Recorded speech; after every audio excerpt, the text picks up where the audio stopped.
What's going on, guys? I'm Venomousfatman, and here's a brand new OTGT for all of you guys out there. This time, I'm talking about the recently announced Super Street Fighter 4 Arcade Edition 2012. Now, if you guys have been in the dark, you haven't been watching EVO, you haven't heard the news yet, Yoshiro Ono came to EVO 2011 this year and actually announced to everybody on the final day that Super Street Fighter 4 Arcade Edition is getting another revisioned or another version of the game in 2012. According to him and a couple other sources, they're saying that the actual game is going to be free. I haven't heard it in some of the bigger sites yet, but according to them, like Event Hubs, him himself, they're saying that it's going to be free. Now, that sounds all cool and dandy, but there's a couple things I have a gripe with this, and a couple problems that I have.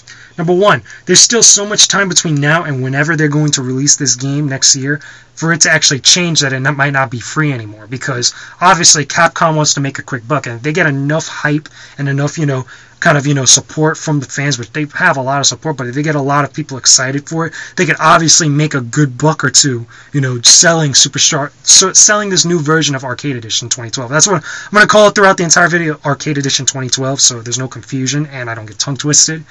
But they can make a quick buck if they decide to sell it like that, okay? But according to them, it's supposedly free, but I'll take that with a grain of salt for right now for the moment.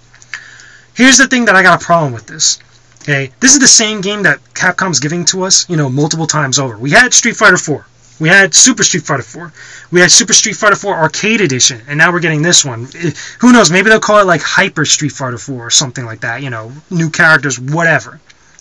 My problem with Capcom is this. They're giving us the same game multiple times over. On top of that, with a lot of the recent decisions they've been making, they're starting to focus a lot more on their fighting games department, or pretty much their fighting game franchises. In my opinion, that's not good, because the way I look at it is, guys, it's kind of taking out a page out of Activision's book. What I mean by that is this. Everybody knows about Activision with the Call of Duty franchise. They got into the habit now of releasing a new Call of Duty, or two Call of Duties, depending, every single year. And I'm starting to see that with Capcom, because look at Ultimate Marvel vs. Capcom 3 with MVC3. MVC3 came out, then a couple months down the line, we got the announcement of Ultimate Marvel vs. Capcom 3.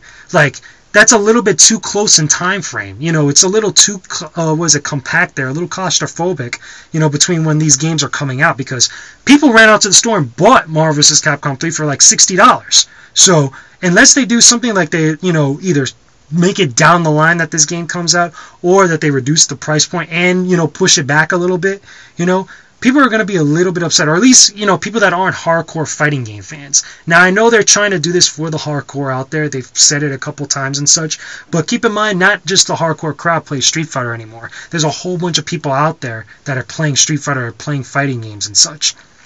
But, on top of that, because they're focusing more on their fighting games and things like that, they're kind of neglecting some of their other franchises, some of their other departments, other genres they could be exploring.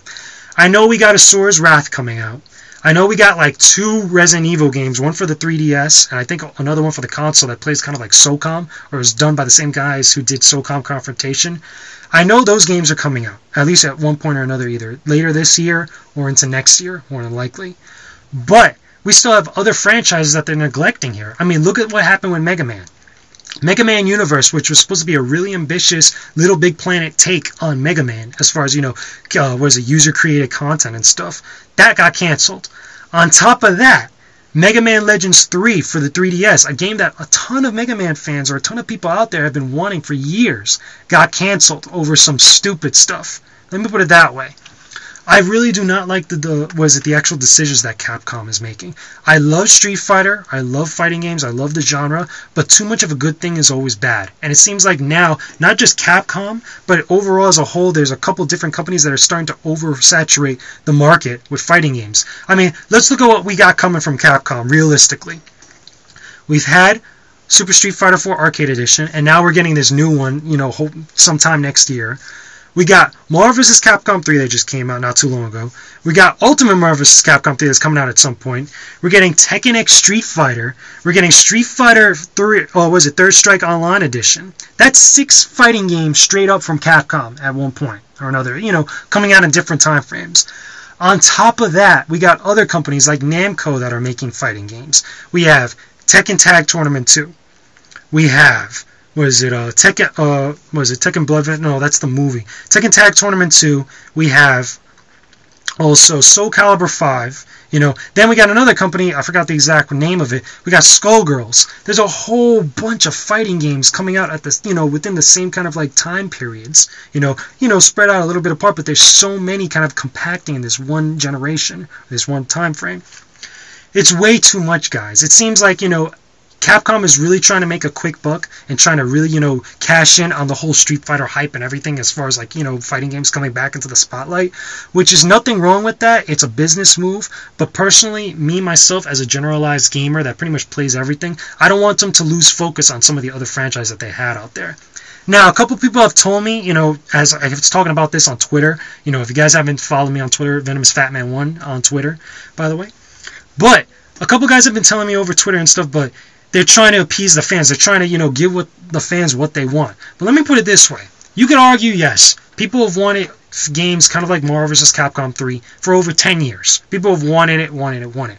But at the same time, games like Mega Man Legends 3 that people have wanted for years upon years, a very long time. People have wanted games like that also.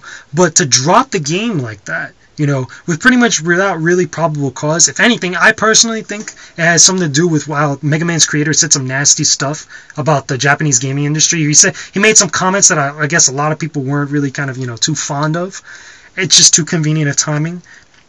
But to cancel out a game that people have wanted, they've expressed so much, even on Capcom Unity forums, or at least on some of the Capcom forums or whatnot. People have been, voicing their opinions about that. They want this game. There's even petitions pretty much, issued from different people all over the internet that want a game like that made. And you're going to tell me that they're giving what the fans what they want?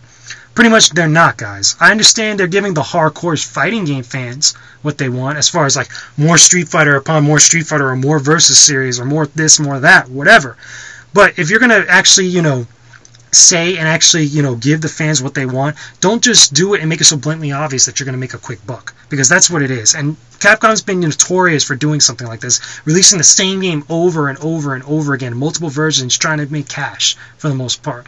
Now, like I said, I love Capcom. I think they're a great company in some of the franchises that they actually have, with Street Fighter, obviously, with the Versus series, with Okami. I love Okami. If anything, that's a franchise that actually should be getting another sequel, because it's so good in my opinion. With Mega Man, there's a whole bunch of other franchises that Capcom could be taking some of those resources that they've actually, just focusing on trying to make a quick buck with Street Fighter, and overall diversify themselves, and I'm pretty sure they would make even more money on top of that, even though it's a sure thing to go with Street Fighter. I just don't want them to kind of fall into the whole Activision line of thinking of things. That's just me for the love of the company. That's all I'm saying. Some of the other franchises they should actually be focusing on, like I said, Okami. I would love to see another Ghosts and Goblins game. I know Ghosts and Goblins, or at least Arthur from the game, the original Ghosts and Goblins series, he is in Marvel vs. Capcom 3. It wouldn't hurt to actually maybe go back to that franchise. You could get yourself a mega hit if you actually focus on it and give it the budget that it needs. Or even a game like Breath of Fire. You guys remember Breath of Fire, all my RPG fans out there? Breath of Fire is an awesome RPG. Breath of Fire 3 was on the PSP. It would be awesome to get a new iteration or a brand new, addition to the franchise for the consoles. I think that would be awesome. With the right budget, they could really make stuff work. All I'm saying is this. Capcom, I think maybe you should rethink your marketing strategy, or at least your strategy as far as like the type of games you're going to be putting out. I know that you're good at fighting games, but you're not just fighting games, guys. Let me put it that way, alright? Try to at least not, instead of just appeasing the fighting game crowd, which is just a small hype for a small period of time, try to appease all your fans of your company, so that way you could diversify yourself and give them a whole barrage of different things, not just fighting games. But anyway, that's all I got to say about it. It might come off a little bit as a little bit hateful, but it's not. I'm just looking at it realistically, guys. I'm trying to look at the bigger picture here. I love Capcom, but I want to see Capcom do more with itself rather than just cashing in early. Anyway, that's all I got for you guys. Leave your comments and video responses. I don't mind. Just keep it civil. Let me know what you guys think of this whole thing. If you guys, like what Capcom's doing. If you're against it. If you're kind of on the fence. Maybe they should, just stop giving things so close in time frame, as far as like releases are concerned. Put it in the comment section below, and I'll talk to you guys again soon. I'm VFM. Take it easy, everybody. Enjoy your day, people.